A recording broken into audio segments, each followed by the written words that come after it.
It's time for This Week in WordPress, episode number 199, entitled Jonathan's a Bit Fickle. It was recorded on Monday, the 7th of March 2022. My name's Nathan Wrigley, and I'm joined by three lovely guests today. We have Kathy Zant, we have Andrew Palmer, and we have Mark Westgard. There's always a lot of WordPress stuff to talk about, and today is no different, but there's also a little bit about the ongoing political situation and the way in which the WordPress community is reacting to that. We start off talking about the call for testing, full site editing, number 12. We then talk about some new features added into Gutenberg 12.7, and then we're on to a podcast episode I recorded with Jonathan Bossinger, all about admin notifications.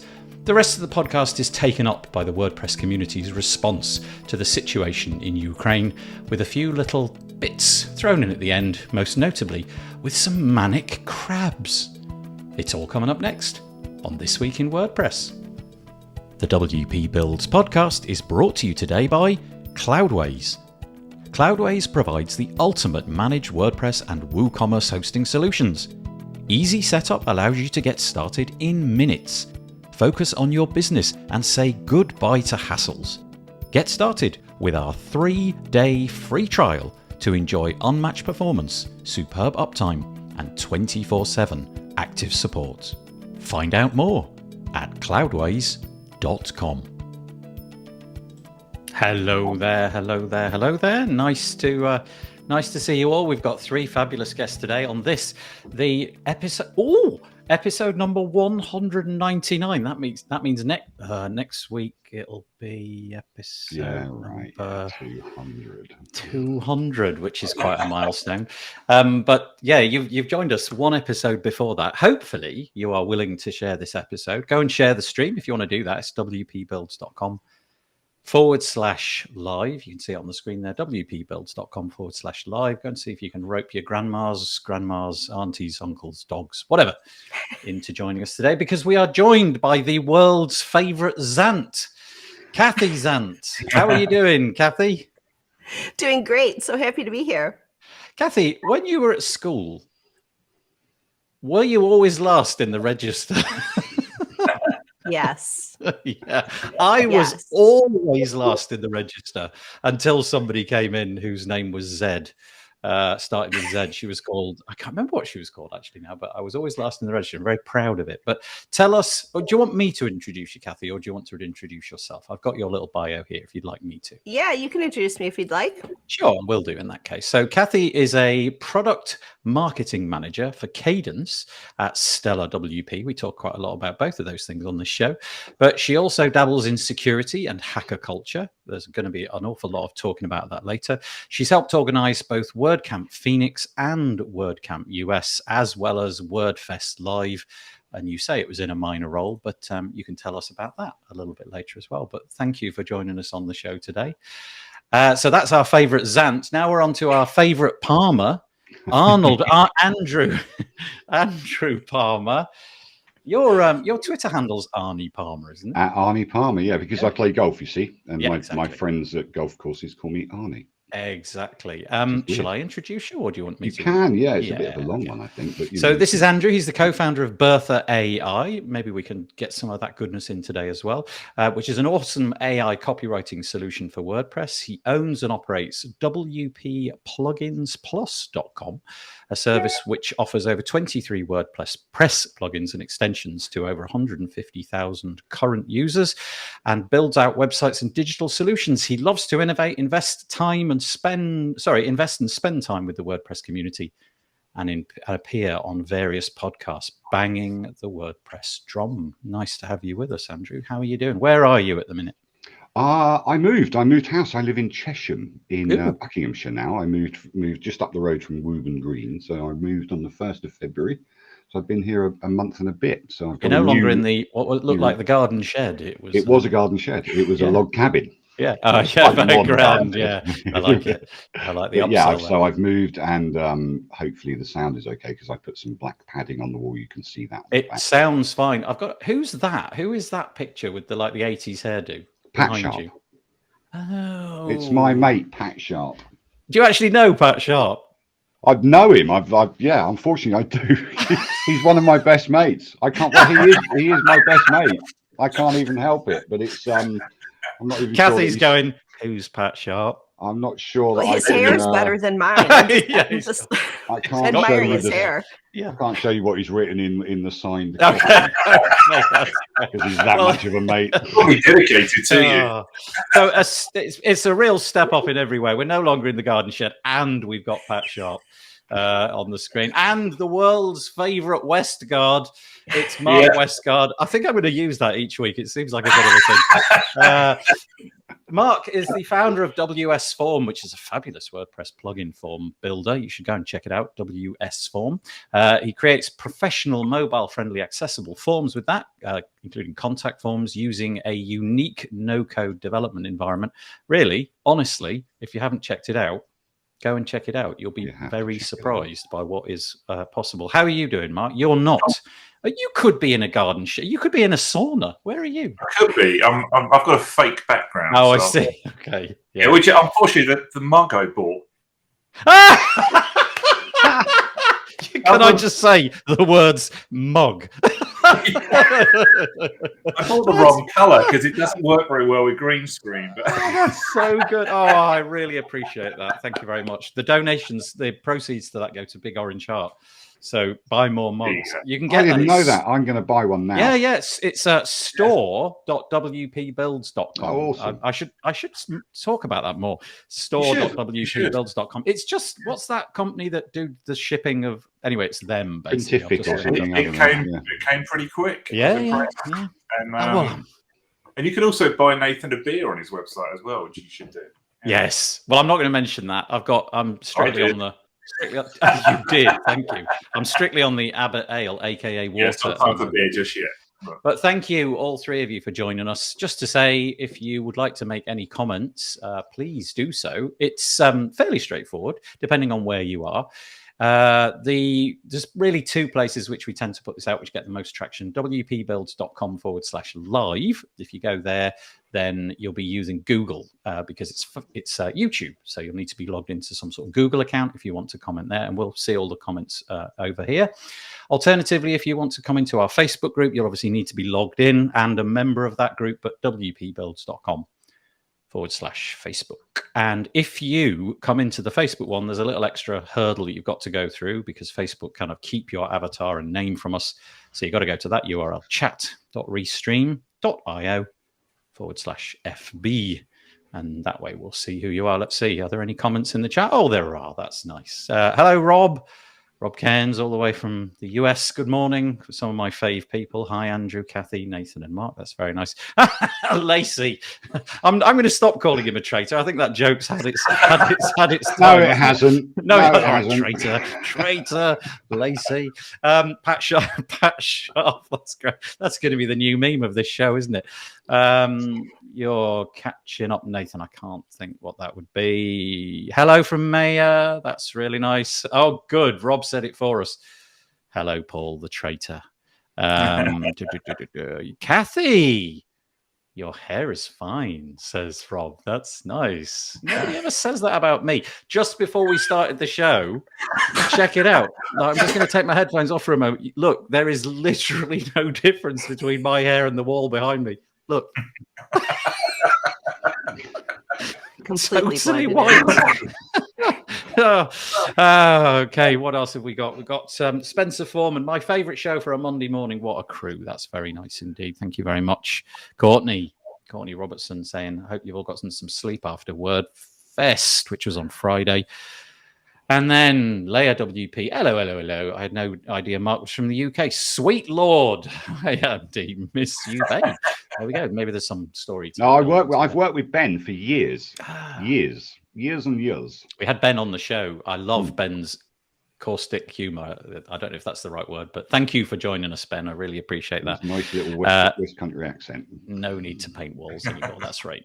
Okay, let's get on with the WordPressy stuff. So we tend to chat about WordPress stuff. We've got a lot of kind of non-WordPressy stuff. I really don't think we could get through an episode with what's going on in the world without talking about WordPress's response to that. So we'll do a little bit of that. as well. But to begin with, we'll stay with the WordPressy stuff. So hopefully some of this is of use to you on the WordPress side of things. First thing that I want to mention, and I don't know if you three have anything to say about this, I'm literally going to mention it, is that the full site editing, the call for testing, the program that Anne McCarthy runs. So it's FSE program testing call. This is number 12. It's called Hyperheaders. If you go to make.wordpress.org, and I'll leave the link in the show notes, but you might be able to, you can see it on the screen, but it's probably a little bit too long, but just Google the headline. You can see FSE program testing call #12. Anne is looking for people to out essentially what can be done with full site editing. There's a set of instructions. You basically got to have a block theme. You've got to enable all the bits and pieces that go with full site editing. And then it says the testing instructions are as follows, and I'm just going to quote: these instructions are intentionally more general to help you make to make the header you create your own, to find more points of friction, and in case you're using different block theme. At a high level, you should explore a few things with this test. If the steps don't align with what you see, either switch to the 2022 theme for ease of use if you aren't already using it. And then basically there's a set of 5 or 6 different steps, 8 in this case it is, little instructions that she wants you to go through and report back. Essentially, it's putting items in the menu, but the menu is left wide open. You can do that how you like, but I think she wants 4 pages putting in there, and you can style it how you like and do what you like with it, and then give some feedback. What broke, what froze, what caused a crash, what worked well, and so on. So I don't know if any of you have got anything to add to that. I'm guessing not, but just interrupt me. Go, Andrew. Yeah. What surprises me of all the millions of websites that are built on WordPress. Andrew, can I just say, I mean, that you turned into a tree. You've literally turned into a tree. I don't know what's going on there. Let me just, I think we ought to emphasize this point. Let's just put you on the screen. Hold on. It's my camera. Yeah, your camera's frozen. It says Lumina. Oh, well, never mind. You feel free to talk. It's fine. And then when your camera catches up, we'll be able to see you as well. There's only 35 subscribers to that blog. I know. So we've got 35 people that are willing to test all of these things on make.wordpress.com. And there's millions of people, literally millions of users of WordPress. So, I think it's, maybe they need to make that subscribe to that blog, because I thought I'd subscribed already to make.wordpress, but maybe the FSE blog is a separate one. You have to subscribe to each one. I just find that a bit weird. And it's all about communication. The low comment count. Yeah. I remember having chats with Anne McCarthy when I first came across full site editing, the call for testing. And she told me the numbers involved. And I remember having a similar thought. I thought, oh, that's much lower than I thought it'd be. I, for some naive reason, thought it would be in the hundreds, possibly thousands. And so they're always on the lookout for ways to get people involved, and largely that's why I'm mentioning it. It's just so that we can get that hopefully swell that little number. I did actually have a chat with Anne late last week, and hopefully, all things being equal, I'm going to do a live video with her in order to demonstrate what it is that she's trying to do. So do something a little bit like this, maybe in like 2 or 3 weeks' time, because I think she's got some holiday time booked, and just show on the screen what it is that she wants. Because it's maybe one of the things which is the impediment is that I know it's not a lot, right? It's not a great big long blog post, but it's harder to follow than a YouTube video would be, I imagine. So hopefully, fingers crossed, we'll manage to pull that out of the bag. Well, I'm thinking about people getting notifications about that blog post, and there's only 35 people that are subscribed to that particular blog. Yeah. If you look on the sidebar, maybe that needs to be highlighted a bit more. If you want to help us, join in. All that kind of stuff. A bit of marketing, maybe. Let me pop that onto the screen so that everybody can see. Because if full site editing, if you are into that and you're exploring it, obviously they really, really, really do need your feedback. It would be most welcome. So as Andrew points out, right at the fairly near the top of the article, it's like number 2 item in the sidebar is join 35 of us subscribers. There's a little email sign up list. So yeah, go for that. It's cool too, because you can see the comments of what other people have done when they've gone through these testing procedures. So there's comments on there right now of what other people are experiencing. So you can go and test out what other people are seeing and see if you see it too and add to the conversation. I thought that was cool. Yeah, it's nice. Okay.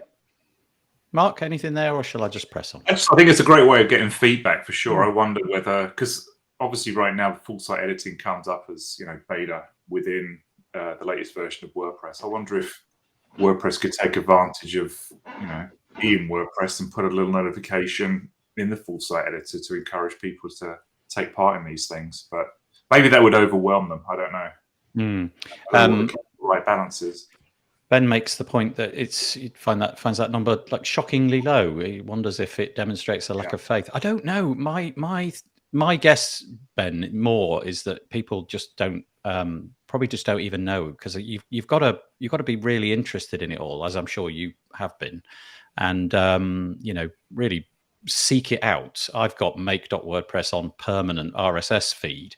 So it comes into my RSS feed each and every week. But I think I'm a bit of an edge case, because I'm trying to find things to put on a WordPress news show, but probably just gets lost, doesn't it? So yeah, Ben, I don't know. I would imagine not.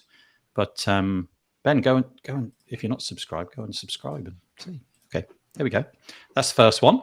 Let's go for item number 2.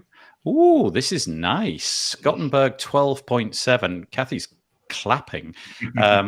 This is good, isn't it? There's some lovely stuff in here. So Gutenberg 12.7. So this is not the version of Gutenberg which is rolled into your WordPress install. This is kind of, you've got to go out and find it. You've got to download the Gutenberg plugin and enable it. And then if you've got version 12.7, which is the bleeding edge version at the minute, you will notice some new things.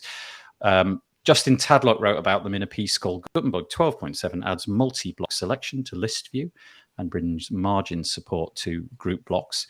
This is really nice. There's a couple of very minor but very, very cool things that's been added. If you're looking at the screen, in the past, if you wanted to move a particular object, I think it's fair to say that the whole drag and drop thing is still a little bit clunky, but also the ability to just use the up and down arrows. You can usually just take one block for the ride. So you might be a paragraph that you want to move up and down.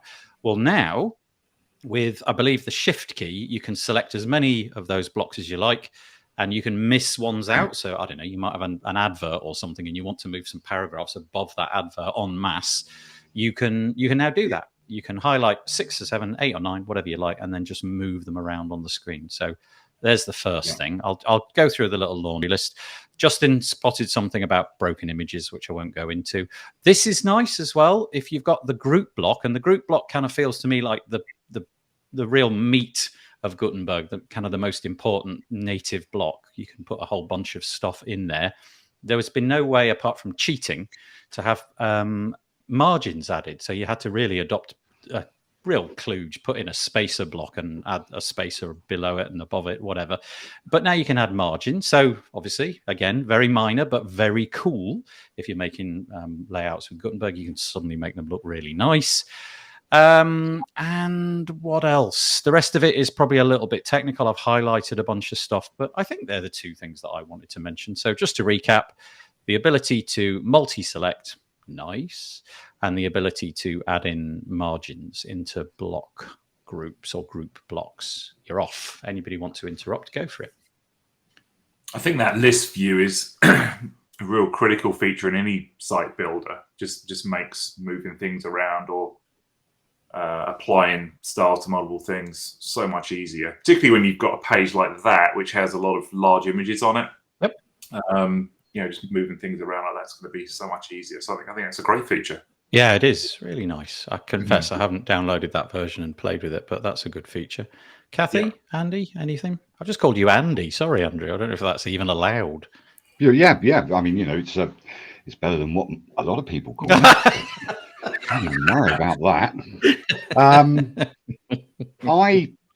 I quite like this, but obviously we've been able to do that with blocks and or with page builders for a good while. So I just feel that I just feel that Gutenberg's still got a lot of catching up to do, and it will. They're building it from the ground up, and I get that and everything. And yeah, moving around with the arrows, up and down arrows, was a bit of a pain in the neck.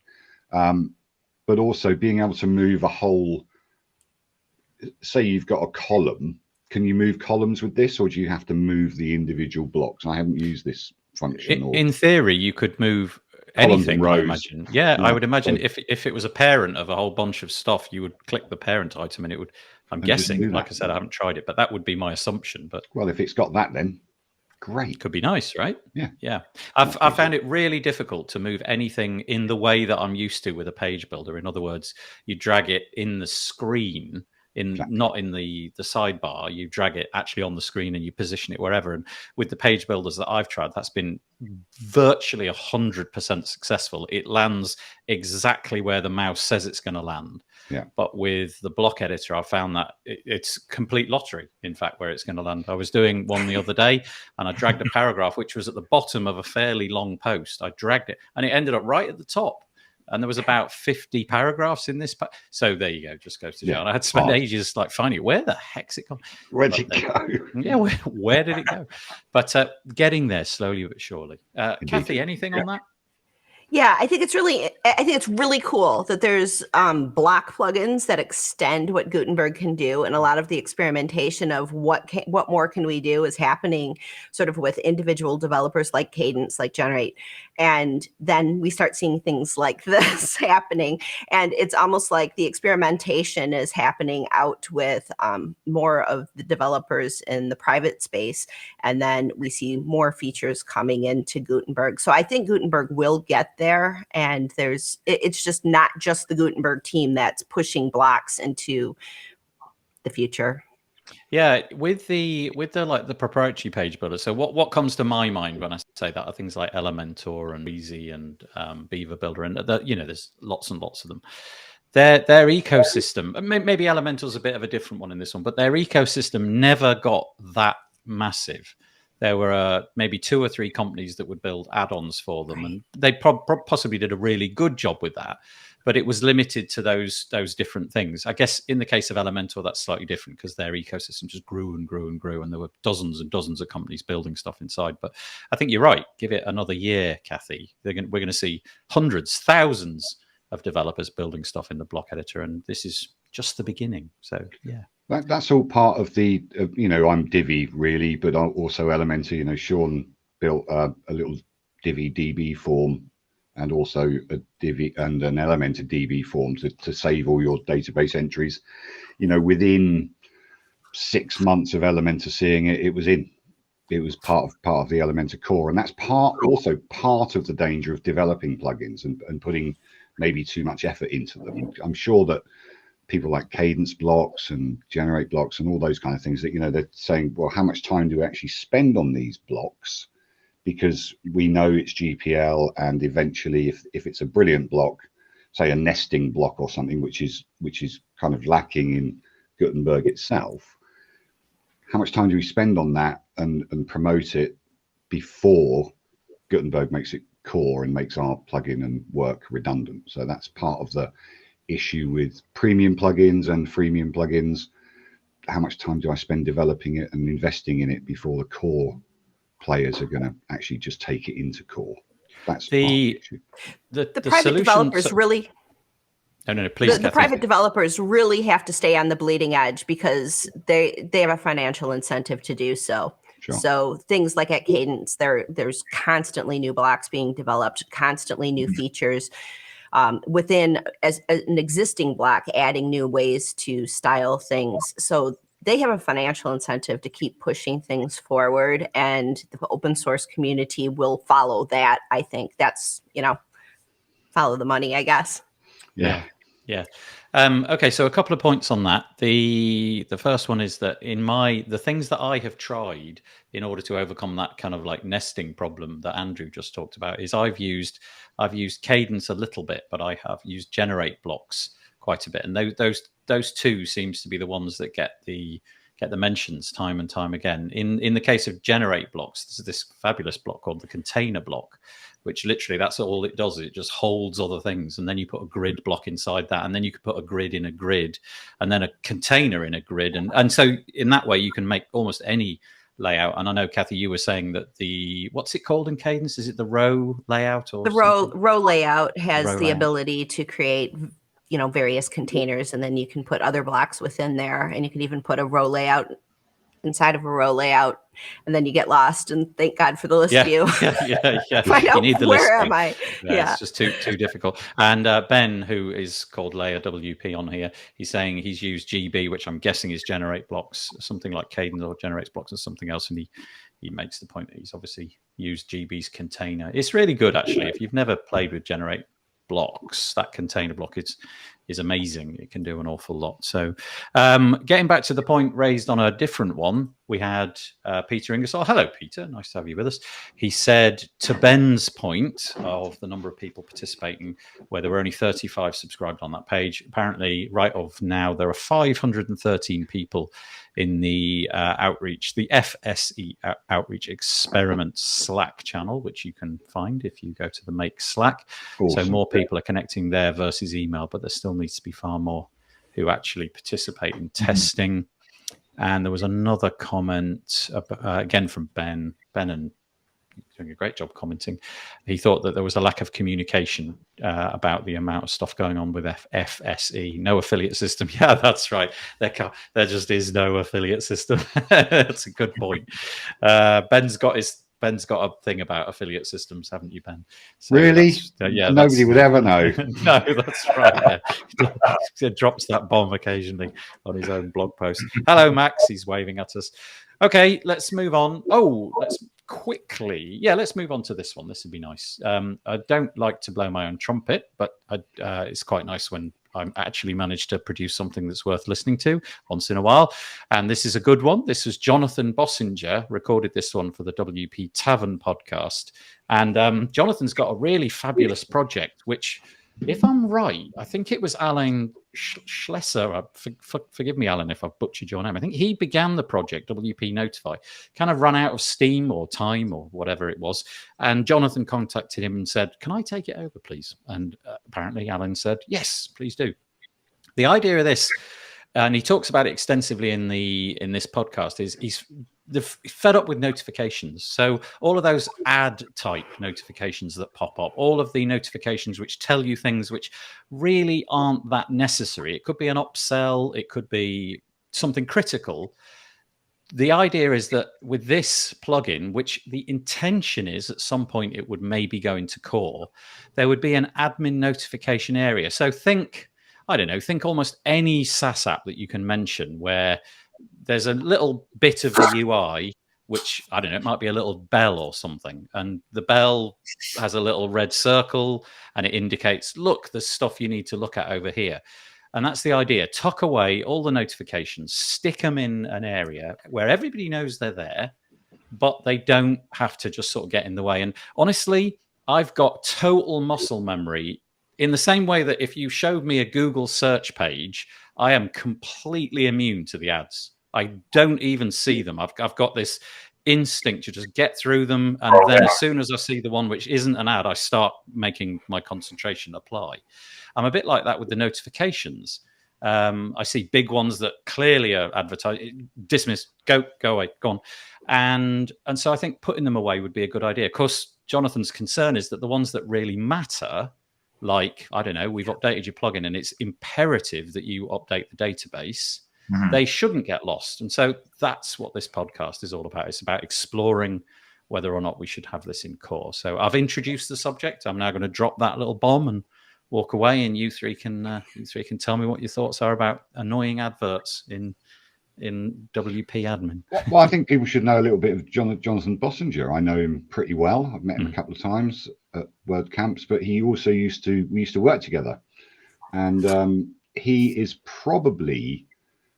the right one to develop this plugin, because he's probably the most fair-minded individual I've ever met in my life. He can't, I mean, maybe through the podcast, I haven't listened to it yet, Nathan. He carries that persona forward very well. He will make this as fair as possible. This will just be, it's a proper community. He's totally community driven. Great coder. I mean, he used to work for Codable and all that kind of stuff, but I think he still does, and Castos and loads of people. So yeah, he worked for Castos. He's skilled at what he does. Delicious Brains he's at now. Is he? Blimey, he moves about a bit. That's the problem with Jonathan. He's a bit fickle. So, but he's the right man he's definitely the right man to develop this, because he's got no agenda. That's the key. He only has an agenda to be helpful. So, I have my trusty pad and pen here, and whenever somebody says something that I think would make a good title for this podcast episode, I write it down. And Jonathan's a bit fickle is currently contender number one. That's going down. So I'm going to get a message in a minute. Maybe Ben can throw in an incendiary comment. And what I forget is that he's a bit of a jiu-jitsu boy as well. So is it? When I meet him next, he might throw me on the ground. Jonathan's a bit fickle, but I think you're right. You are right. He's very fair-minded. He actually, years and years ago, it was really nice. David Walmsley and I did a podcast episode about the GPL, and it was a mess. It was a total mess. We really hadn't done the necessary. Well, that's not fair. We had done the research, but we couldn't get the words out.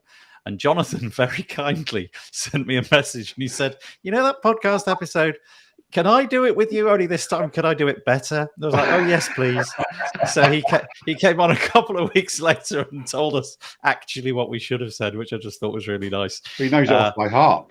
Well, yeah, he really does. So anyway, let's carry on. WP notifications. Anything in there for you, Mark or Kathy? I think it's a great idea. I think notifications are just out of control now. Sometimes I'll log into someone's site to have a look and help them out with something. Right. And because I'm a new user, I can't even see the dashboard. I mean, it's just block after block after block of notifications. So I think kind of grouping up a bit like you have in Facebook, your notification icon at the top right, having it all contained within there. I think different levels of notification would be a good idea.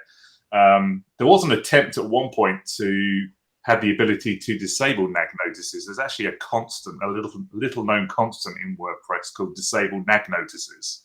You mentioned this. You put this in the show notes. Didn't you put that on the? It's disable _Nag _notices, and plugin developers are supposed to adhere to that. So if somebody does have that constant enabled, it will hide the notices. But it doesn't. People just don't. I do. I have it in my plugin. If someone has that set to true, we actually don't show any Nag notices. But that was an attempt at one point. But I think if they can get that to work, hopefully people don't work out ways around it and circumvent what they're putting in place. But I think a standard for notifications. I mean, maybe. If that can become a standard, maybe the WordPress plugin directory could make that a requirement of getting a plugin submitted and kept within the plugin repository. That they have to adhere to that, because there's a lot of rules that you have to adhere to as a plugin directory, plugin developer, to get your plugin listed and added. So if we could make that part of that process, that would certainly help. But premium plugins could circumvent that 100%. With your plugin, you say that you honor this disable Nag notices. Do you take advantage of it from time to time to, I don't know, Black Friday or anything? Do you put anything in there? No, I don't use it. I don't use it for any kind of offers. Our upsell is actually within the plugin pages itself. So the bottom right hand side of the page, we have quite a discreet. I should probably be a little bit louder about it, but I just hate those Nag notices. The only time that we show what I call a Nag notice is if you've just installed an add-on and there's something you need to do to make that work. Then I will put a link in there to help people get to the place they need to be. But other than that, that's as far as I go. And I think we have a review one that comes up, but it only appears within our plugin. It doesn't. Oh, in the settings for your particular plugin, that seems like a good default. You do the same with Bertha AI as well. It's all on the plugin settings page. You've got there's loads. Join our Facebook group and everything like that. But it's not a Nag notice. But if it's in your UI, that's kind of okay, isn't it? That feels to me like a good place to put them. If somebody's come for the settings for, I don't know, Bertha or WS Form or some Cadence or whatever, then that feels like a much better place. And Jonathan does make that point in the podcast actually, because for Castos, who he was working for, which is a podcasting service, and he was building their WordPress integration. They did that, and they put their upsell inside the bit of the admin where you're kind of expecting that, and I feel that's a good place to begin. I think that's where those notices should go, because if someone's coming into a blog and they just want to update a post, they don't want to be bombarded with notifications on every page. Just put it where it's relevant. It's really going to take the honor of plugin developers to start using these types of things, and I hope they do, because some of them are just absolutely ridiculous. They're so huge. You can barely see what you're doing. Can I just say, did anybody see Kathy just dismiss that tiger just a moment ago? This It's a wild animal. It's pretty phenomenal. Yeah, just feral nonchalantly lifted the tiger out of the way. That was. And he's still sitting there. This is our cats are very diminutive. They're about this big, and then your cat, I think, is. You want to see Sven? Let's see. Svenny, come here. He'll come back. He's got 7 toes. He was my foster failure. The kids fell in love with him, and I acquiesced, and now he's my cat, of course. Kids were like, we have to have Sven. We can't leave Sven. He's got 7 toes. And I'm like, okay, and now. I think we've got a dog in the background as well. It's Kathy's menagerie. It is. Slightly. Anything on that, Kathy? Anything on the notifications? Well, in the security space, if someone misses an important alert, it could mean a massive intrusion. So there is something in the security world called alert fatigue, which is kind of what Nathan was talking about when he goes to Google, and it's like, I do not see the ads because you have ad fatigue, right?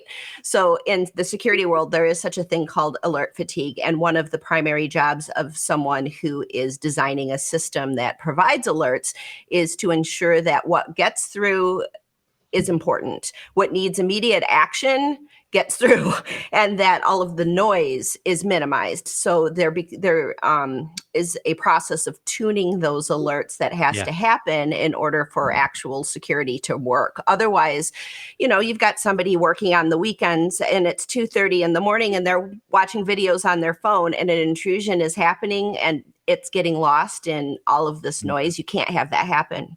So I think borrowing from those types of systems and processes in the security world could work really well. Because what if WS Form has an update that absolutely has to have some kind of user interaction, and you need to get that alert through? So how do we balance? And I'm sure Jonathan's got this all figured out, but this is where, relying on how security alerts work might help WordPress.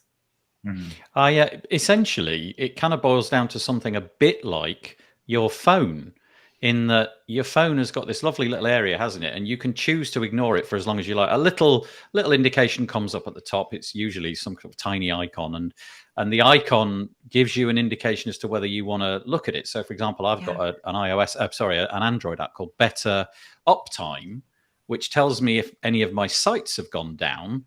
And the icon for that is like no other. It's like a couple of triangles pushed together. And if I ever see that icon, I'm going to open that right away. I'm going to drop the baby that I'm holding, and that I'm not actually going to do that. And I'm going to go and check the website, see what's gone wrong. Whereas if it's like Facebook or whatever, not so much. Not so much. But also everything's held in that little space, isn't it? You slide it down. Everything's got a uniform look and feel. The text and the fonts, they're all the same. You don't get the opportunity. Maybe you do on iOS, I don't know. But on Android, you don't really get the opportunity to go, I want a red background for this one. There's none of that. It's just, they just come in the order that they come and you can make decisions. So I think that's what he's hoping to build.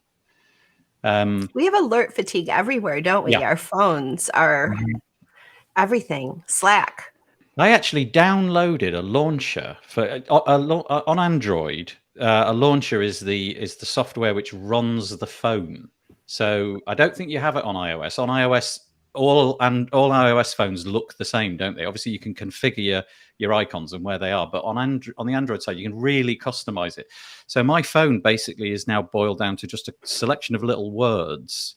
And part of this launcher is it disables all notifications except the apps that you want to get through. So so by default, nothing gets through, and you can say, okay, allow Facebook, allow. So basically, I've allowed the things that are related to my family, and all the sort of social noise.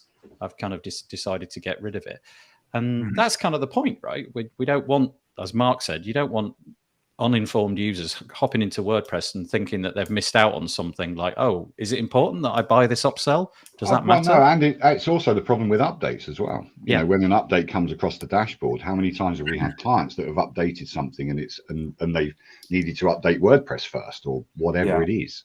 So, you know, it is a control thing for the admin of the site or the webmaster of the site, and now more and more people are settling into, you know, customers as well as service providers are settling into providing care plans. We have to be very strict with our customers and say, don't touch this site, because if you touch this site, you know, you're going to hold me responsible. We're going to have to do another couple of hours work to fix it or whatever. So we will update when we update. So don't worry about things not updating, especially things like the Divi theme. You always wait a couple of weeks before you update that, or Elementor. You know, the last Elementor update was a nuisance. You know, WooCommerce is a nuisance when it updates. It's just crazy. You know, these plugins are massive. They can break what you've done to them, you know. So yeah, we need these notifications sorted out, and Jonathan hopefully is the guy to do it. But he can't do it on his own. He's got so much work to do as well. I think part of his call out, you know, doing these podcasts, because he did a little Twitter Spaces on it the other day, is that he needs help. You know, let's comes get out the very community clearly together and just make it. Let's make this do what we all want it to do. You know, so. You've got to imagine if you know 43% of the web and a lot of enterprise clients thinking about using WordPress, you don't really want that mess, do you? I know it seems like a trivial thing, but when it starts to build up and you haven't logged in for 3 weeks and suddenly you're presented with 15 things that you've got to dismiss, it doesn't look great. Last week we mentioned this little tool. I'll just pop this on the screen. This is really cool. I'm going to give it a second mention just because we're talking about notifications again. This is Ross Winkel's tool, and it's called, I'll put the URL up there, it's called turboadmin.com. This is really nice. It's a Chrome extension, and I believe it's Firefox as well. I think that might be the limits. So you don't have to install a plugin. It sits in your browser, and every time it detects that you're looking at a WordPress admin URL, it can carry out a bunch of different tasks. So, for example, one of the things it can do, I'll just put up the list on my screen. You won't be able to see it, but it can disable the full screen block editor. So it's always got the WordPress sidebar, which is quite nice. It can auto remove the block editor welcome screen, so that if you've removed your cookies and you don't want to go through that, that tutorial again. It can list out a bunch of table shortcuts. It can hide admin notifications. So that's the connection to this bit that we're talking about now. Whenever an admin notification comes up, it says hide at the end of it. It adds a button. I think the word isn't hide, but basically there's a button implying just make this go away. And it doesn't get rid of it. It just puts it into its own little space in the UI. So, the little bit at the top of the WordPress admin where you can drop down the bit at the top and you can look at some additional settings and what have you. It puts it into one of those. And so it's tucked away until further notice, so that you can go and look at them at the same time. Brilliant. And then it also adds this little shortcut menu. If you've used Spotlight on Mac, maybe there's something equivalent on Windows, but basically you can just start typing in here. So I don't know, type in posts and everything to do with posts appears, and you can then just click whatever it might be, and anything in the WordPress admin you can do, and it's really clever. And so you only have to install it once. Yeah, it's a good deal. I think it's $35 for it forever. I think forever. Or there's a free trial. Oh, there wasn't a free trial before. That's interesting. He's added a free trial, which is quite nice. I've been using it for a couple of weeks. You invoke it you set your own keyboard shortcut, and then you just invoke it and off you go. It's brilliant. It's really cool. Great. Very nice little plug there for Ross. That's cool. Right, let me take that away and let's move on to the next piece. Actually, I'll just do a couple of bits and pieces. It's Ben all the way down today. Ben's doing all the commenting. That's fine. Oh no, Stephanie's just got one. Notifications need a notification center, says Ben. Yep, indeed. Somewhere users can access and make aware of what's happening. Update is required. Something you can minimize. All products should adhere to it. I think we're all in some sort of agreement to that, so that's good. It was Ross. You're right. And this, isn't it? Yeah, on Ross's site for the Turbo Admin. Yeah, it's cool that you can You can actually interact. That's a form on the webpage, and it'll invoke what it will actually look like. Yeah, it is. It's a nice. Go and give that man, that man a coffee. It's $35. You'll definitely get your time back with if you use WordPress more than like once a week. Okay, what's next? All right, the tricky subject of the week. I suspect we're going to talk about this for a while. I hope that everybody's comfortable with us talking about this, because I don't think I can avoid it. What's going on in the Ukraine is, really, we were sitting here 2 weeks ago. I missed last week because I couldn't hear. I had a problem with my ears. So the last episode that we did, Sabrina Zidane was on the show, and she had, at that time, we had no Russian engagement in the Ukraine. They were over the border, but they hadn't at that point crossed over. Now things are very different, and she's been telling her story very publicly about trying to get her family out and meet up with them in Romania, I believe. I spoke to her on Messenger the other day, and looks like they've managed to get out, which is amazing. But obviously, it doesn't matter what sector you're in. If you're in banking, they're taking a stand. If you're in the entertainment industry, they're taking a stand. Maybe WordPress, with 43% of the web, needs to take a stand. And so it is. There's lots of people doing lots of different things. I guess it depends on who you work for, what your reach is, what you think your exposure is, and those kind of things. But there's this lovely article which was written on the 3rd of March. So the landscape may have changed now. Sarah Gooding is called "How the WordPress Community is Supporting Ukraine's Resistance Against the Russian Invasion."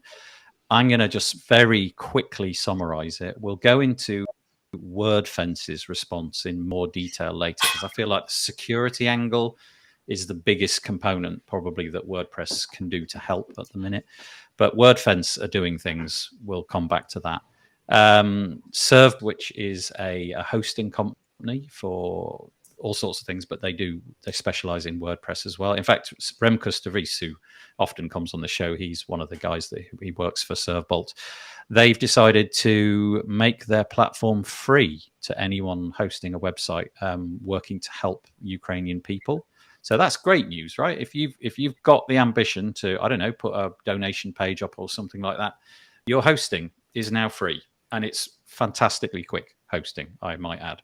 So that's really cool. There's a whole load of other things happening down here. There's lots of photos about community members who've been, well, in this case, this is quite a remarkable story. It's Ines van Dijk. I don't know how you pronounce her name. I'm sorry, Ines, if I've butchered that. Decided to take a stand, member of our WordPress community. She filled a car up with the necessary things, hired a van, if I'm right, and she drove the 2,500 kilometers to Poland to chauffeur people back. I mean, that's a big undertaking, right? Really, yeah, really. She did well with that one. I followed her Twitter journey on that one. So if anyone just wants to, do you have a Twitter? Just because, I don't actually. I mean, it's not. She didn't do it for any other reason than we all feel a little bit helpless, don't we? We can't all pick up a gun and fight the battle, but we can do things like drive 2,500 miles and then act as a chauffeur to people and comfort them and do as much as we possibly can. It's one of the most distressing things that's happening. All war is. It's just this. We've got Myanmar, we've got Yemen, we've got Tibet, we've got all of these people being downtrodden by these unbelievably God syndrome despots and people that are just who just think that they're the best thing since forever, trying to control people by force and by literally murdering people in the streets and getting away with it. I feel very, very strongly about these people and how we can control our politicians not to be these freaks of nature that just take bribes off anybody. We've got Dominic Raab in this country, who is a former human rights lawyer, standing up at a Tory meeting, announcing himself as a Tory member. I am a Tory, and I don't believe in the Human Rights Act. And then now we're sending him to another country, i.e. Europe, talking about human rights. I mean, you know, are we mad? You know, we're crazy people to vote these people into power. So we have to get hold of our politicians and make sure that they work for us. Remind them every single day that they work for us. And that's my podium gone. But I can't stand the way the world's politicians are just becoming greedy despots, and it's driving me crazy. I think one of the things that I'll quickly go back to this and then I'll come back to that. So first of all, Andrew, looks like Michelle has dug up the Twitter handle for Ines. It looks like it's at Mother of Code. If anybody wants to reach out to her, I think the one thing that I get out of Ines's endeavor is just the fact that she's like, I felt really powerless, but she's managed to be better than I have, in that she's managed to get in a car and think, do you know what? I'm going to take a bit of time off and I'm going to put myself out and do something to really help. And I think it's the inspiration that I draw from that. And hopefully anybody else who reads this, even if it's a small thing and they decide they're going to go down and donate some clothes or a little bit of time for people who might be coming their way or providing some accommodation, whatever it is, I think Ines's little gesture, it was remarkable, but an amazing gesture, just demonstrates that we're not powerless. There's a whole load of other things down here. This is a really nice one, Croco Blocks. I didn't realize, but the Croco Block team of some 40 plus people, they make plugins for WordPress. I believe, Elementor. Forgive me if I'm wrong, but I think it's Elementor that they mostly hook into. Mm-hmm. They're carrying on working, and the locations in Lviv and Kiev, and I can't pronounce that one, Mykolaiv. I'm sorry, again, I'm not able to do that. They've decided to sort of keep working as they can. They put a donation on their webpage, and if you feel that you want to donate, they're going to forward that donation to the Ukrainian army. Paid Memberships Pro, Jason Coleman, CEO. He's put a tutorial on how the internet businesses can find their Ukrainian customers. I actually saw nothing to do with WordPress, but I saw there seems to be this growing swell of people who were booking Airbnbs in the Ukraine with I did that. Obviously no intention. There you go. It's a great way to donate. Actually, it's a fantastic way to donate, because you know that they then can put people up and all that kind of stuff when they get in. And there are hundreds. You've got to be careful when you donate to any charity. So, you know, let's use our internet knowledge and just make sure that we are donating to the right causes, because there are plenty of phishing sites out there that are saying that they're Ukrainian, you know, donate to the Ukrainian people and everything. But yes, they're that's not. a really So, good point. you know, try and go through known sources. Yes, that's a good point. Mike Demo at Codable, he's the community development lead. They are doing daily wellness checks with their guys over there, and they're expediting payments. So I guess, you know, if you're in the need of some work to be done and there's the possibility that you could make it go through Codable, that might be a laudable thing to do, because it looks like Codable are going to try to make those payments happen in a judicious way. Namecheap, which is a domain registrar, took the kind of interesting step. They said that they were going to terminate all Russian customers' accounts within 6 days. They've since walked that back, and they've gone to the 22nd of March, so not much longer, but a couple of weeks. But if you are a Russian customer and you're using Namecheap, it looks like everything's about to end. That obviously got mixed reactions, because not everybody in Russia would agree, I'm sure, and people who have no interest in this war whatsoever feel like they're a little bit hard done by. GoDaddy, what an extraordinarily large amount of money. The company is donating $500,000 to humanitarian relief. They're also renewing at no extra cost. At no cost, products or services that are set to expire in the next 60 days. I don't know if that policy will get reviewed, should, God forbid, things be going on. But there's just a handful of things. You can see this article carries on a little bit more, but there's just a handful of things that members of the community, the WordPress community, are doing. Follow Andre as well at Rast. Follow him, because he's this one here. Yeah, he's giving because he's living in the center of Kyiv. So you know, it's it must be so scary, guys. You know, Yeah. it's just incredibly what scary. Yeah. These idiots coming in and just invading your country. What is that about? This is remarkable. Ben, are you saying that you've reached out to their support and their support? Sorry, I'm back to CrocoBlock if you can't see it on the screen. The CrocoBlock team, who we now know are based in the Ukraine, they're answering questions. Is that like support related questions? They're still sort of carrying on as normal. I have to say, I've become a bit of a victim to sort of, I think the term that I saw somebody on the BBC use is doom scrolling. This idea that essentially I just want to, this story has appalled me and fascinated me in sort of equal measure. I want to keep up with it. And I personally have found it quite hard to just get on with normal life because I really want to know what's going on and I want to be aware. And so I've sat at this computer and I've definitely not been as productive as I might have been over the previous weeks. So I don't know how somebody working for the CrocoBlock team in the middle of Kiev or wherever they may be is carrying on, but I guess that's a testament. So anyway, there's that piece. We'll come to some more pieces in a moment. I'll go Kathy. I don't know if you've got anything you want to add here. No, I feel for everyone who's involved in.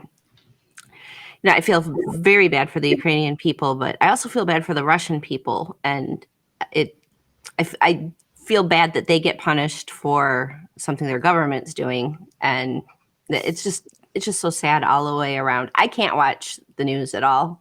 I can't watch it. Yep. It's too overwhelming. But as someone who works in marketing, I have to stay aware of what my constituents that I'm communicating with, what they're feeling too. So it's a very difficult balance, that I think all of us who are, speaking with people in the community who are going through a lot, or even if somebody's not in Ukraine, someone who's paying attention to it can be very well, emotionally affected by it all. So it just requires a lot of sensitivity right now. And I'm seeing a lot of that in the WordPress community that, everybody is being very sensitive to the fact that we as a culture worldwide are going through a lot right now. I guess as somebody in marketing, we've seen companies in ways that I honestly wouldn't have imagined. We've seen companies in the recent, last 10 days, kind of falling over themselves to distance themselves, to close down operations in Russia. And I suppose from a marketing point of view, that is something that every company needs to be really aware of. What the current public consensus is around that, and whether or not, for example, a hosting company might like to remove its offer in Russia. Is that something that people would approve of or not? You've just got to be mindful, and seems like a lot of people are doing those kind of things, companies. Yeah, it makes me sad that the Russian people who may be using those services are obviously they're affected by their government doing things, but then also having a sanction type of activity happening that's affecting them directly. Like this company that I've been doing business with for 10 years is now no longer doing business with me because of something my government is doing.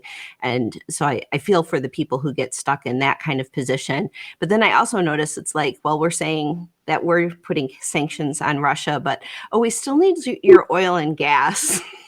And so there's this whole thing. It's like sanctions, but don't make it hard for us. We still want your oil and gas. So it's just a very sticky situation. It shouldn't be happening in the first place. Obviously, we have so many things politically in place for diplomacy to come first rather than military action. And why aren't we using more of those? It's really interesting because, sorry, Mark, were you going to say something? No, go ahead. Okay, I'll be very brief. I was just going to say, we are in a pretty unique space, though, in that the information space has been dominated over the last, 10 years or so by large social networks, and everybody seems to have thrown their lot in with those large social networks. And it would appear, for example, in Russia, the news that I'm getting anyway is that there seems to be some clamping down on those, the ability to access, I don't know, Instagram or TikTok or whatever it may be, whether that's coming from the government or whether it's the platform deciding to shut off the fire hose to that particular country. And so if you bundle in something like a free bit of hosting, so ServBolt was mentioned, and obviously GoDaddy was mentioned just then, and you have a WordPress website, you've suddenly, potentially, you've made it, you've kind of removed the ability to be silenced, and you can put out your own content and show your own version of the truth and put your photos up there, and you're not subject to the vagaries of the government. Well, clearly that's not quite true, but you may be less susceptible. And it may be that even if you're just trying to post to your own family, that might be a useful thing. Anyway, my point being, WordPress is a remarkable tool. It enables people to create their own content freely without restriction. And so we are in a good place. We can offer things that potentially nobody else can. Right. Sorry, Mark, that was longer than I meant. Oh, yeah, no problem. I mean, I don't know where to start with this. It's the misinformation that people in Russia are receiving is just, you know, it's kind of a side effect of the information age that you're talking about. It's great that we can get information out there quickly, but it can be controlled by governments pretty easily. You know, they're blocking out what they don't want people to hear. They're encouraging people to tune into their misinformation. For me, I think the two things that I've seen on the news that have been the most scary is people in these cities in Ukraine going about their daily lives in the most normal way. They're going out having a cup of coffee, and 10 miles down the road, you've got a Russian convoy coming in.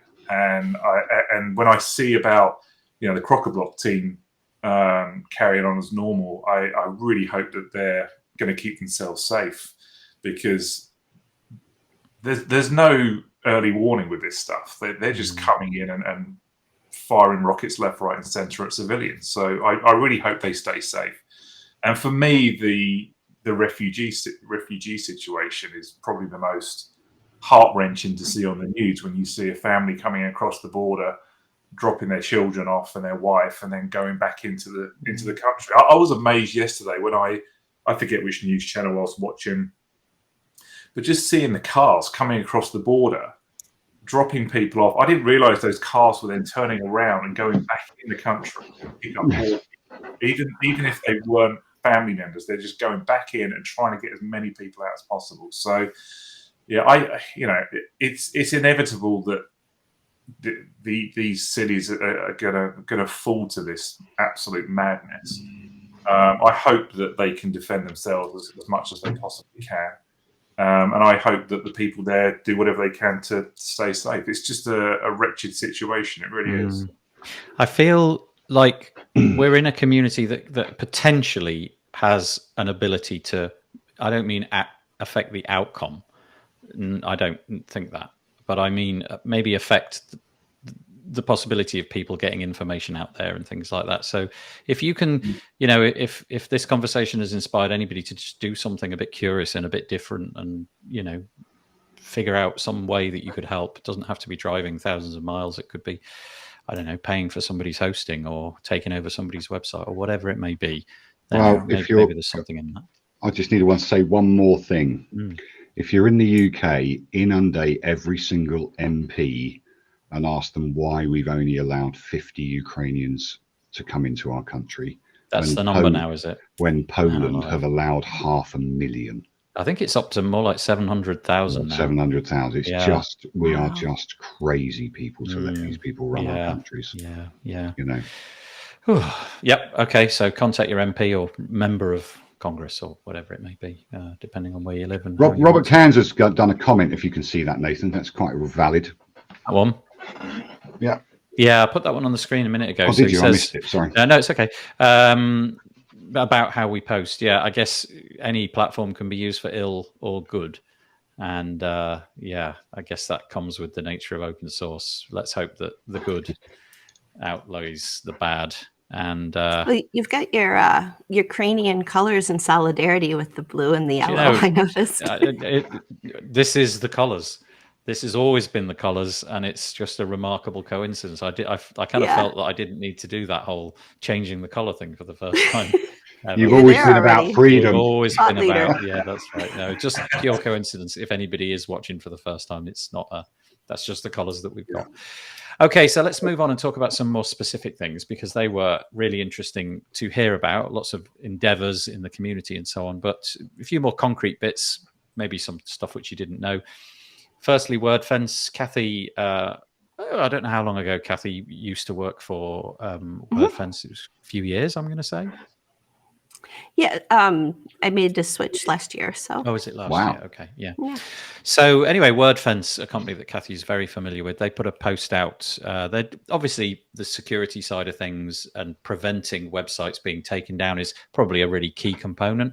And we're not just talking here about little tin pot blogs necessarily. It might be that a lot of really important institutional stuff is built on WordPress, and so the ability to stop those sites being taken down by, I don't know, DDoS attacks or whatever could be quite important. So this is March the 3rd. So this piece is 4 days old now. So who knows where these numbers have gone. But the surge in attempts to take over websites coinciding with the day that the Russians moved into the Ukraine was pretty easy to spot. They apparently have 8,000 sites which are covered by Wordfence in the Ukraine. My understanding is that anybody that's in the .ua top level domain has now been offered the premium tier of Wordfence. So there's the free version, which gets the updates and the firewall and what have you. I think those things roll out up 30 days or so later. If you're in the Ukraine, you can now have that, all of that top level protection gratis until further notice. And you can see the sort of spike here.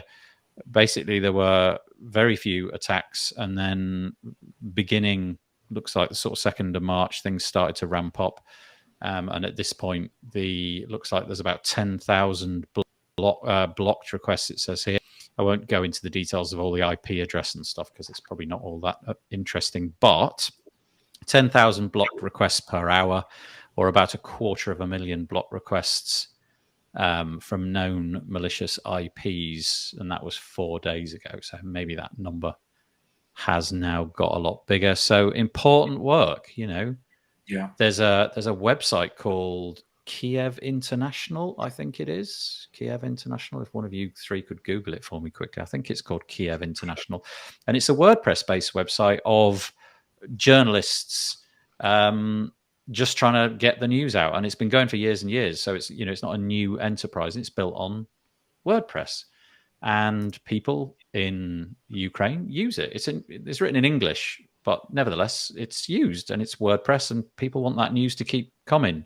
And obviously, if the powers that be can take it down, that's a disaster. So thank you, Wordfence, for doing this kind of stuff. I'll let everybody comment in a moment because there's one more little piece. I don't quite understand the motivation for this. Maybe you've got more intelligence than I have, but it would appear that one of the initial targets, again, we're on the Wordfence website. This piece is called Ukraine Universities Hacked as Russian Invasion Starts. It would appear that there's a real direct correlation between university websites seem to bear a significant proportion of the attack. It started on 24th of February, so quite a while ago now, and it's ramped up in the same way. And it's just I can't, I guess, I don't know. I'm trying to figure out in my head why you might want to. Well, it's a sphere of influence, offline. isn't it? It's just, you've got students of around the world forever since the Vietnam War have been the advocates of peace. So you're going to hit the universities and take down their ability to get any information, I suppose, or get any truthful information. That's a really good point. Maybe that demographic is more likely to be willing to. That's a good point. Anyway, the point being, on the website, it ramped up. It ramped up, and just it's a curious story about where it ramped up from, because it looks like it was ramping up from somewhere in Brazil, which then got routed via, I'm going to say Sweden or Finland. It's one of those two. I can't remember. And so, these attacks don't come from the Kremlin. the IP address of the Kremlin. They're going to be done in all sorts of ways. It was really interesting today. I read a piece that the anonymous hacking network, obviously nobody quite knows who that is. Collective. Collective, there you go. The anonymous collective, who often are kind of like in the news for taking down things, and people might tot and moan about it. Seems like they found their mojo, because now it looks like they're taking out some of the big things in Moscow. And whilst nobody really approves of hacking, maybe there's some part of us which is not quite so annoyed when it succeeds in that way. I've got to be careful with my words there, haven't I? As we go offline. Okay, so applauds to WordFence for doing that. I'm sure that all the other platforms are doing similar things. I did see a WebArcs, sorry, I shouldn't use that word anymore, patch stack piece saying something similar. This one just came to hand, so I'm sure the story is true elsewhere. So on the security piece, anybody want to add anything to that? Yeah, always loudmouth, Go for it. What did concern me, where they say we've also effectively immediately blocked Russian government websites from using WordFence. That's a bit concerning. Only because, you explained that, because we talked this through before the show began, and you were able to elucidate that. That shows that they've got the ability to just turn you off no matter what, Yes. Whether you agree with it or not, whether you're a paid up member, whether you've got a pro account, you're not going to get your updates from their servers. You're not going to have your firewall is down, basically, if you're just using WordFence for your firewall. Hopefully you're not. You're using a server, WAF or whatever. But it's just slight concern that a plugin has so much power over the security of a website. That's my concern. It doesn't matter that I might agree with them doing this to particular websites, but it just concerns me that they have the power to do that. Yes, I understand. What's it called when you infiltrate? Let's say, for example, if Microsoft were to get infiltrated, and then they distribute their patches to all the Microsoft computer, and those patches, which they believe to be updates, they then infect all the other computers. There's a name for that kind of attack, and I've forgotten what it is. Anyway, yes, you can imagine the horror. Imagine the scenario where one of these security companies, in fact, was responsible for shipping something horrible, and it was the conduit. Well, we had it with VirusDie, because they're Russian. That sort of thing. People don't want to use VirusDie now because they're Russian. And also, when Updraft Plus had that virus, and WordPress did an automatic update. What it means as a WordPress website owner is that you don't actually own your website, because even though they've done it in the best possible taste, they have, or the best possible reasons, little English joke there, best possible taste, whatever. But shows, it just, Kenny Everett, it just shows that we don't have control of our websites either. So, we've got I'm getting a little bit conspiracy theory here, but I don't want, and I'm not that way inclined, but it just smacks of, ouch, I know what you mean. People say about Wix and Shopify and all those kind of stuff. You don't control your website. Well, this is proof we don't actually control our website either.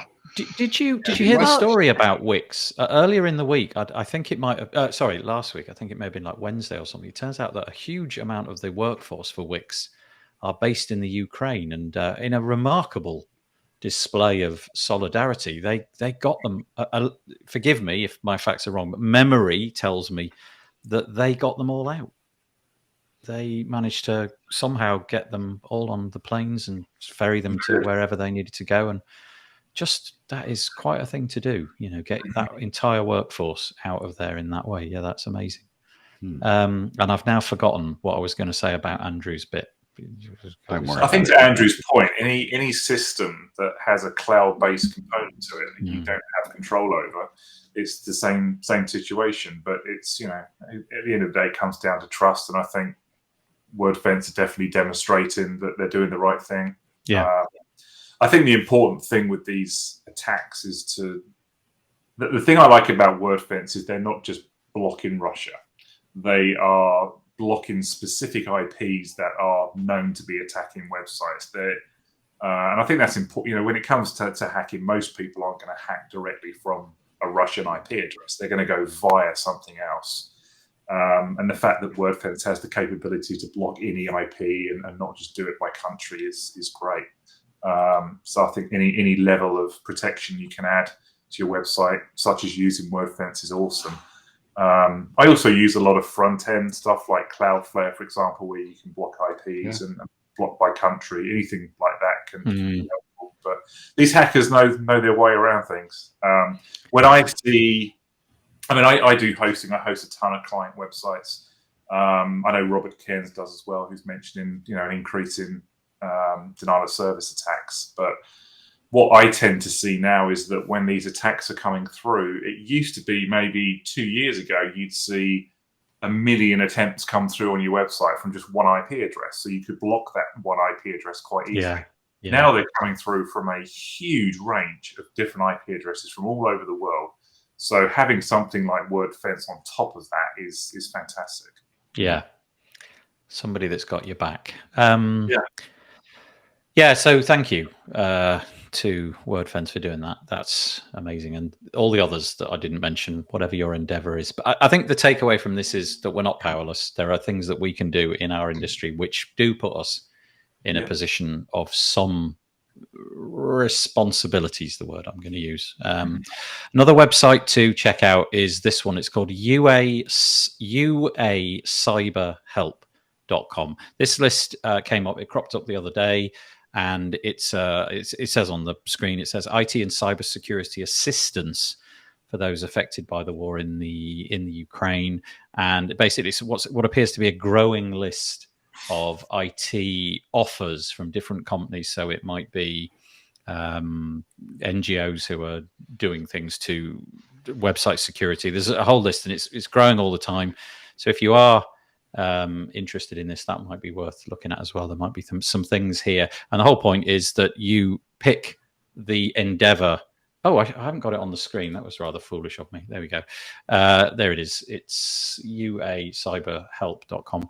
You go down, pick the aspect of technology that you would like to donate to, and you click a donate button. And I got this from a reputable website. It was possibly the BBC or something like that. So I'm going to assume that this website is bona fide. You can obviously get in touch with me and tell me to withdraw that if it turns out not to be. But let's hope that those donations land where they should be. Ooh.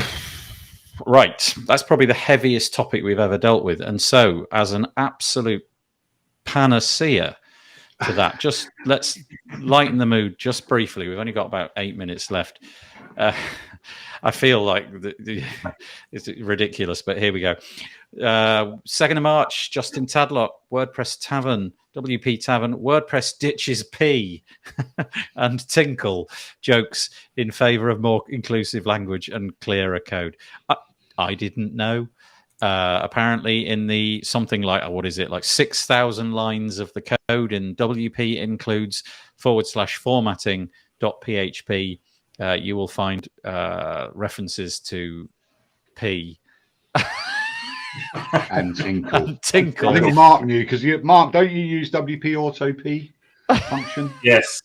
So you definitely see. We used it the other day and spotted it and went, oh, really? Yeah. What did you there use it for? Very interesting comments all the way through WordPress core. But this, what's fun? I think that one of the last times I was on WP Biz, we were talking about this topic, and now this is the summary of this is the outcome of that discussion. But anyway, I'm glad they got rid of it. Well, it was quite interesting because Robbie McCulloch, who's one of the founders of Beaver Builder, he got the first comment in. He said, anyone willing to modify the code behind WPAU top must be a real whiz. Somebody commented on the fact that he'd used the word whiz. And data I'd be too afraid introducing a data leak or something like that, which That is I Roby. can imagine that was not going through his head at the time. Nevertheless, look, a real whiz in a data leak.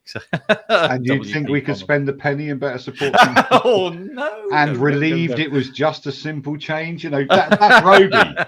You know, I don't know whether he's a couple of tequilas to the wind on that one, but I mean, he's a funny guy. You know, he's a funny guy.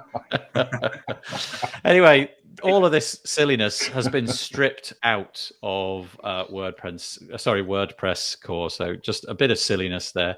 And I really wanted to do the CSS thing, but I think we're going to run out of time. Maybe I'll hold that back for another day. There was a lovely article on Smashing Mag about new CSS features. It says it's for 2022, so I've got like another 8 months or so to cover that one. So we'll do that another day because I don't want to miss this one. Was this Kathy? Did you put this one up in the show notes? Do you want to just run through? We're looking at a YouTube page. Yeah, the YouTube page basically has the streams for the WordFest Live that took place, 24 hours of WordPress content. If you go to wordfest.live and look at the schedule there, that can help you find what you might be looking for. But there is so much great content from great speakers all over the world who are bringing topics that are important to the well-being of remote workers around the world in the WordPress space. It was a great event, and Dan maybe just is a hero to so many workers and remote workers in WordPress. So I just wanted to highlight the work that went into that because it's a great organization. Yeah, it really is. So if you want to just find it directly on YouTube, you go to youtube.com/C. I think you can probably omit the C.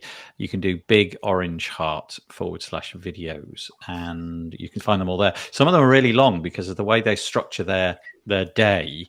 They don't block it into the day itself is blocked into individual hours, but the stream itself goes on for 6 or 7 hours. And so currently the stream is in large chunks, 6, 7, and in some cases virtually approaching 8 hours, 7 hours, 57 minutes.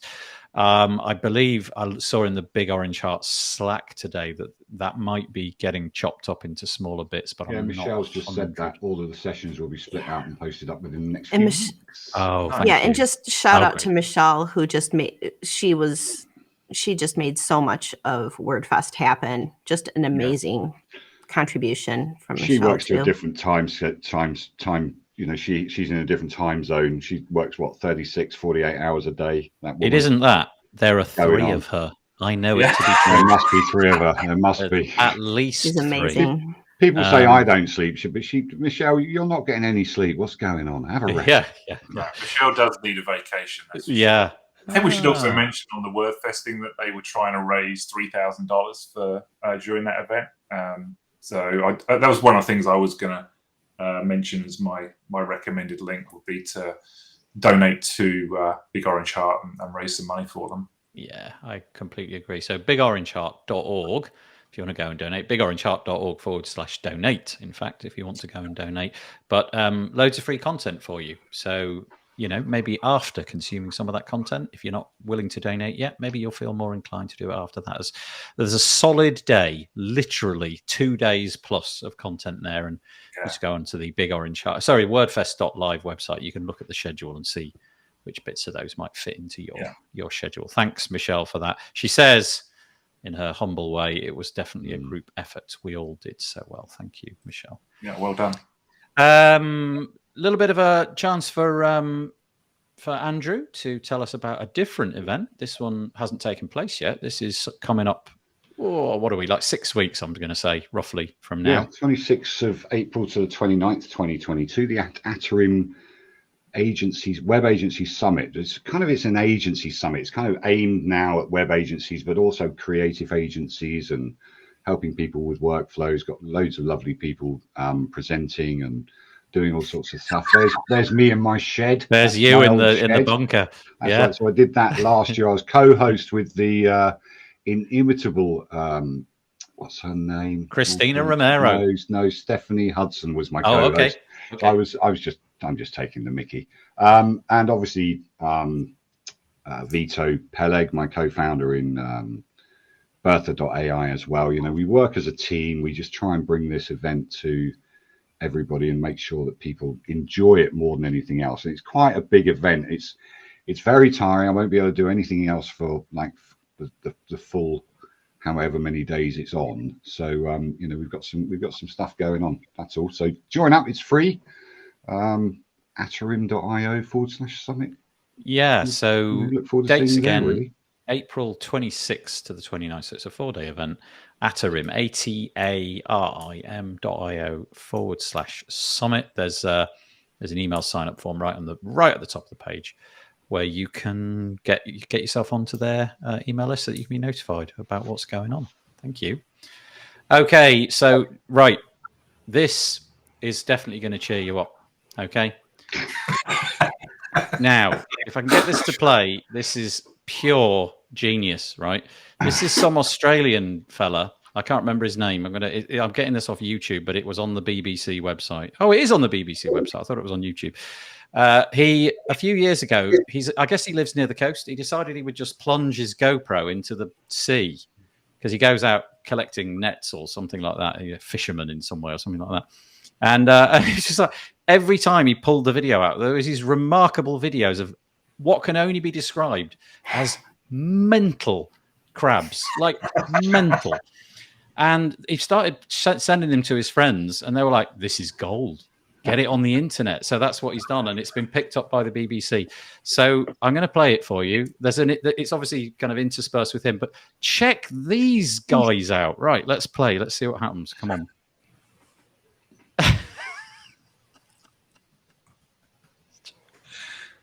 It's just non-stop. It never ends. I'll just slide past that. They just literally, it's like full on. Imagine living down there all day, every day, and they attack anything that comes by. So I've got them in my ears, so I'm finding that very hard to watch, to be honest, because I'm trying to listen to you guys at the same time. Anyway, go and check it out. The thing you want to look for is Crab Cam, the underwater crab video captivating Australia. It's blooming excellent. It's 2 minutes of your life you're never going to get back, but I guarantee that you might giggle. That's as good as it gets. Right, I've overrun by 1 minute. I'm very sorry about that. Well, you were late anyway. So I was late anyway, so that's all right. Yeah, sorry. That's it. Episode 199 over. Just before we end, a couple of things. If anybody wants to share something different, like what they're doing this week, I'm just going to be creating podcasts, which is what I always do. And we're thinking about kicking off the Page Builder Summit and reaching out to speakers and sponsors and all of that kind of thing. So that's going to be my enterprise for this week. What about you, Kathy? Oh, iThemes is doing Disaster Week. That's starting tomorrow. So I'm teaching 2 hours of security. First of all, the worst hacks I've ever seen. Don't get to see those quite as much anymore. And also talking about incident response. So incident response planning for when a hack happens, not if. So that's happening tomorrow. And you can find that on iThemes site somewhere.